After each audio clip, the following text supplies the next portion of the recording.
네, 새해 벽두부터 새정치민주연합의 전당대회 주자들이 바쁘게 움직이고 있습니다. 당대표 후보 5명 가운데 3명, 최고위원 후보 9명 가운데 8명을 추리는 예비경선, 이른바 컷오프가 모레 7일로 다가왔죠. 당대표 후보 예비경선의 경우 무난히 통과할 걸로 보이는 후보도 있지만 일단 첫 문턱을 넘기 위해 약세로 꼽히는 후보들은 물밑 경쟁이 치열합니다. 오늘은 대표적인 486 정치인으로 불리는 분이죠. 당대표 선거에 도전한 이인영 의원 만나보겠습니다. 안녕하십니까? 새해 복 많이 받으십시오. 네, 안녕하세요. 새해 복 많이 받으십시오. 네, 요즘 유세 때문에 많이 바쁘시죠? 네. 네, 각 지역 많이 다니고 계십니까? 네, 많이 다니고 우선 예비경선의 선거인단들을 접촉하면서 지지를 네. 호소하고 있습니다. 그렇군요. 2015년을 맞아 야권 전체 또는 곧 이제 뽑힐 새정치민주연합의 새 리더들이 풀어가야 할 과제는 뭐라고 보십니까? 첫째는 무조건 민생입니다. 올해 경제는 서민들에게 매우 어려울 것 같습니다. 예. 누가 민생을 진짜로 지키고 돌보려 하는지 적나라하게 드러나게 돼 있습니다. 새정치민주연합이 앞장서서 민생을 구제해야 마땅합니다. 예. 둘째는 당내 분열을 단결로 바꾸고 연패의 늪에서 나와 4월 예정돼 있는 재보선부터 승리하는 것입니다. 그래야 박근혜 정권의 불통 독재 막아낼 수 있다고 생각합니다. 네.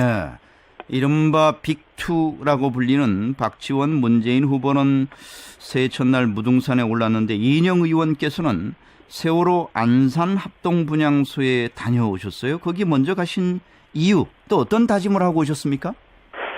우리는 지난해 그 누구도 국민을 지키지 못했습니다.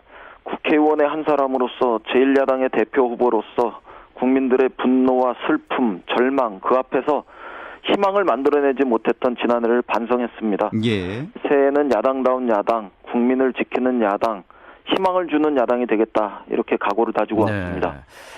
그리고 지난 일행 광주에 다녀오셨는데 국립 5.18 묘지 방명록에 새로운 광주 정신 이인영이 시작하겠습니다. 이런 메시지를 남기셨는데 새로운 광주 정신이란 어떤 겁니까? 광주 정신은 늘 새롭습니다. 그렇지만 이번에는 반독재 민주화와 탈지역주의를 염두에 두었습니다.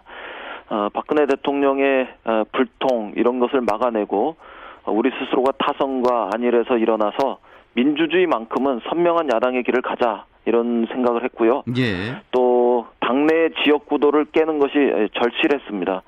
호남 지역주의로 호남 대표를 선동하고 영남 지역주의로 영남 대표를 선동하는 것 모두 광주 정신을 욕보이는 것이라고 생각했습니다. 예. 다시 광주 정신으로 돌아가자 이것이 우선이다 생각했고 그것이 새로운 광주 정신의 출발이었습니다. 예. 첫 질문인 이 새정치민주연합의 리더가 풀어야 할 과제와도 통하는 질문일 텐데 어떻습니까? 이 의원께서 당권에 도전한 그 이유와 배경 한 번 더 설명을 해 주시겠습니까? 이대로는 안 된다. 변해야 한다. 바뀌어야 한다. 이런 것이 절실한 그 시간입니다. 예. 우선 당의 리더십을 전면적으로 교체해서 국민들에게 새로운 승리를 향한 도전과 역동성 이런 것을 부여받고 싶었고요. 네. 이런 과정에서 무엇보다 민생을 해결하는 능력 있는 정당으로 거듭나고 싶었습니다. 네. 월급쟁이들의 소득을 올려주고 최저임금 1만 원 시대를 열어서 누구에게나 아름다운 저녁이 있는 삶을 만들어야 합니다. 또 대중소기업의 상생경제를 실천하고 갑의 눈물로부터 갑의 그 횡포로부터 네. 을들의 눈물을 닦아주고 또 비정규직을 과감하게 줄여서 젊은 미생들의 고단한 삶을 나아지게 하는 것이 우리의 임무입니다. 예. 또 북한의 경제 투자를 대규모로 일으켜서 과감하게 새로운 산업 정책을 그걸로 추진하고 네. 한국 경제가 추가 성장할 수 있는 그런 발판을 만드는 일도 시급하다고 생각했습니다. 예. 그래야 먹고 사는 문제가 해결되고 경제 상태를 나아지게 만드는데 대안정당으로 거듭날 수 있다 이렇게 생각했습니다. 다른 후보들을 겨냥해서는 상속자다 이런 표현을 하셨는데 본인은 창업자 정치를 하겠다고 하셨어요. 이건 또 어떤 의미였습니까? 김대중 노무현 두 대통령께서는 창업자이셨습니다. 그런데 예. 그 후에 들인 우리는 그렇지 못한 것 같습니다. 김대중 대통령은 깜깜한 독재 시절 반독재 민주화의 길을 내고 정권 교체를 이루셨습니다. 또 노무현 대통령은 철옹성 같았던 지역주의 벽에 정면으로 도전하는 창업자의 길을 걸었습니다. 네. 하지만 정작 그 후예들인 우리가 마치 정치적 재산이 많은 사람, 유산 상속자처럼 조직, 권력, 지역에 안주하고 있는 모습이 잘못된 것이다. 이를 극복하자는 취지입니다. 예. 친노와 비노의 구도를 깨야 하고 회전문 당권 경쟁이 돼서는 안 된다 이런 말씀도 하셨는데 사실 지금 평가는 결국은 친노 비노 구도로 전당대회가 치러지는 것 아니냐 이런 분석이 많습니다. 지금 이인영 의원께서 말씀하신 부분은 이미 이룰 수 없는 목표가 된 것 아닙니까? 어떻게 보십니까? 어둠이 깊어질수록 새벽이 가까이 왔음의 반증입니다. 이미 현장에서는 거듭 말씀드리지만 이대로는 안 된다. 바꾸자라는 변화를 향한 완강한 기류가 형성돼 있습니다. 예. 과거, 계파, 지역 이런 걸 뛰어넘어서 새로운 리더십의 등장을 바라는 당신과 민심이 예상보다 큽니다. 분명한 것은 바꾸라는 것이고 이것이 시대 정신입니다. 제가 우리 당 혁신의 바로미터가 되겠다. 그리고 제가 얻는 표만큼 우리 당은 변한 것이고 우리 당이 그 희망이 있는 정당이라는 것을 보여주는 것이기 때문에 네. 전력을 다해서 뚫어내겠습니다. 그런데 진짜 계파 없앨 수 있겠습니까? 차라리 이걸 없앨 수가 없으면 계파를 그대로 두고 무슨 창조적인 정치를 하는 게 차라리 낫지 않습니까? 계파는 보스가 있고 또 돈과 권력과 이권으로 움직여집니다. 그것이 부서진다면 정책 경쟁을 하는 그룹들은 창조적인 정치의 시대가 열릴 수 있다고 생각하기 때문에 예. 계파 자체는 부서야 한다. 이렇게 확실하게 네. 말씀드리겠습니다.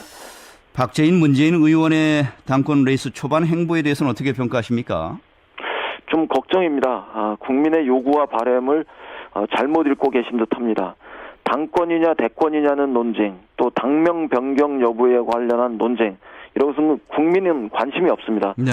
지금은 혁신에 주력할 때고 그 혁신을 위한 창조적 경쟁에 몰두하셔야 한다. 이렇게 생각합니다. 예.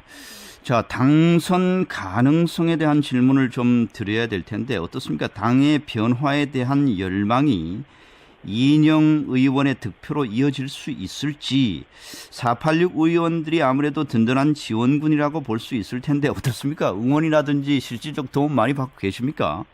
우선 길고 짧은 것은 끝까지 대봐야 합니다. 예.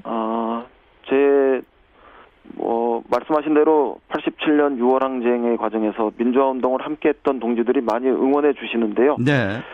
그러나 지금 변하자, 바꾸자, 그리고 당이 좀 더 가치지향적인 실천을 통해서 집권 가능한 수권 정당으로 발돋움하자, 이런 문제의식이 더 많이 응원해 주시는 이유입니다. 네. 2010년에 전당대회 때 하청정치 청산을 외치며 우리가 하나 되겠다고 약속했지만 끝내 분열했습니다. 그러나 이번에는 극히 일부를 제외하면 우리 세대 모두가 하나 되어서 함께 도전하는 이런 과정으로 나아가고 있습니다. 네. 왜 당신들은 계파로 나누어져 한 목소리를 내지 못하느냐, 이런 질책에서 이번엔 완전히 반드시 벗어나겠습니다. 예. 당장 내일 모레 코앞으로 다가온 컷오프가 문제인데 어떻습니까? 컷오프 이거 괜찮은 제도라고 보십니까? 필요한 거라고 보십니까?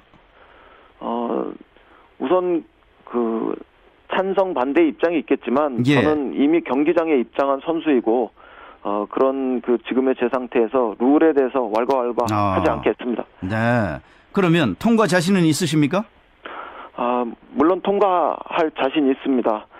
문제는 이 컷오프의 과정에서 변화와 혁신의 동력을 만들고 이걸 통해서 본선에서도 판을 뒤집는 이런 이변을 네. 연출하는 그런 것이 목표입니다. 예. 개파를 초월한 이 단일화 가능성을 열어두셨다 이렇게 전해지던데 어떻습니까? 무슨 단일화 논의 좀 진행 중인 게 있습니까? 이제는 컷오프를 통과하는 사람이 제3의 대안일 수밖에 없습니다. 예. 다만 제3의 대안이 말로만 제3의 대안이 아니라 당을 실질적으로 변화시키고 혁신하는 컨셉 있는 대안이었으면 좋겠다. 그리고 그 주역이 제가 되도록 노력하겠습니다. 네. 대표적인 486 정치인의 한 분으로 꼽히고 있는데 그런데 문제는 486 역할에 대한 기대가 한때 많았습니다만은 지금 와서는 존재감이 거의 없습니다. 왜 그렇다고 보십니까? 우선 저희들이 계파에 나누어져서 한 목소리를 내지 못하고 계파의 보스들을 보조하는 이런 처세에 그쳤기 때문에 그랬습니다. 예. 우리가 끝끝내 후보 선수로 주전자나 들고 따라다니면 또 가끔 교체 선수로 기용되는 이런 운명을 자초한다면 우리의 존재감은 더욱 비루해진다 이렇게 생각합니다. 네. 이제는 예속 감성의 시대를 끝내겠습니다. 우리 스스로가 주전 선수 자리를 놓고 그 누구와도 당당하게 경쟁하겠습니다. 우리가 당을 주도하면 전력을 다해서 민생을 살피고 민주주의를 지키고 또 평화의 길을 열어서 우리 스스로의 채점표를 다시 받겠습니다. 네. 선배들 뒤에 서지 않고 앞에 나서겠습니다. 그리고 부족하다는 평가를 받게 되면 깨끗이 물러나겠습니다. 지금 아시는 대로 새정치민주연합의 당명 변경과 관련해서 논란이 일고 있습니다. 이인영 의원께서는 이 문제는 어떻게 보십니까? 저도 애초에 민주당의 이름을 민주당이라 부르겠습니다. 이런 카피를 준비했었습니다. 예. 그러나 지금은 선관위에서 이미 민주당이란 이름이 등록돼 있고 자칫 잘못하면 법적 시비가 걸릴 수도 있습니다. 따라서 혁신과 또 변화의 경쟁에 주력하고 그런 과정에서 자랑스러웠던 민주당 시절의 명예와 자존심, 자부심 이런 것을 회복하는 것이 우선이다 이렇게 생각하고 네. 자랑스러웠던 민주당의 이름을 되찾겠습니다. 이렇게 조금 물러섰습니다. 이 문제와 관련해서는 혁신을 우선한 뒤에 예. 차차 명칭의 문제를 논의하는 것으로 이렇게 정리했으면 좋겠습니다. 예. 알겠습니다. 건승하시기 바라고요. 오늘 인터뷰 감사합니다. 네, 고맙습니다. 새정치민주연합의 이인영 의원이었습니다.